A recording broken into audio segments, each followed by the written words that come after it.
आजकाल खूप over thinking आणि खूप मेंटल हेल्थ इश्यूज वाढायला लागले. हो. So how Bhakti can help? आता जसं मगाशी मी तुला सांगितलं की तुम्ही त्या वेळेच्या, स्थानाच्या आणि त्या जागेच्या प्रेमात पडता. प्रेमात पडता म्हणजे सवय लागते. सवय लागली की आपल्याला त्या त्या जागेवर जावंसं वाटतं. ती भक्ती निर्माण होते.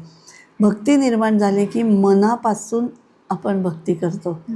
म्हणजे जेव्हा तुम्ही परमेश्वराचं नाव घेता त्यावेळेला तुम्ही ते मनापासून, अंतर्मनापासून घेत असता.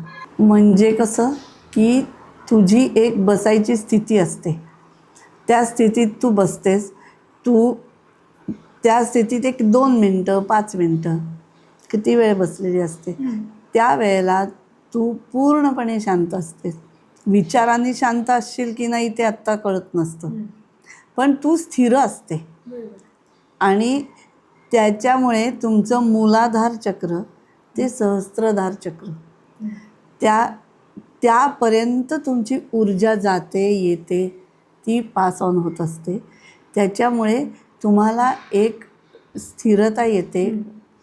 आणि हे जेव्हा ते ऊर्जेचा आपल्या शरीरात स्रोत वाहत असतो तर बाकीचे वैचारिक, शारीरिक, आणखीन तुमचे कुठलेही प्रॉब्लेम जे आपल्याला दिसत नसतात ते सुद्धा आपोआप दूर होत असतात. भक्ती आणि मेंटल हेल्थ हे खूप जवळजवळ आहे. तुम्ही ती 2 मिनटं करा, पण ती भक्ती करा, म्हणजे तुमची मेंटल हेल्थ ही खूप स्ट्रॉंग होत जाते. त्याच्यासाठी तासनतास बसायची गरज नाही. म्हणजे तुम्हाला जेव्हा डिप्रेशन येतं, आजकाल हे तुमच्या यंग जनरेशनमध्ये खूप आहे.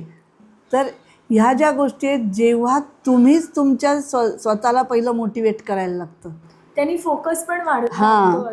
त्यांनी फोकसही वाढतो. आणि मोटिवेट केल्याने काय होतं की तुमचं मन तुम्हाला सांगत असतं, नाही तू चांगला आहेस, तू हे असंच करायला पाहिजेस. आपण केले ते चूक आहे का बरोबर आहे. चूक सापडली तर सरेंडर व्हा. चूक नाही सापडली तर तुम्ही तुमचा सेल्फ डिफेन्स वाढवा. आणि हे स्वतःला मोटिवेट करणं जे असतं ते भक्तीमुळे नक्कीच होऊ शकतं असं मला वाटतं.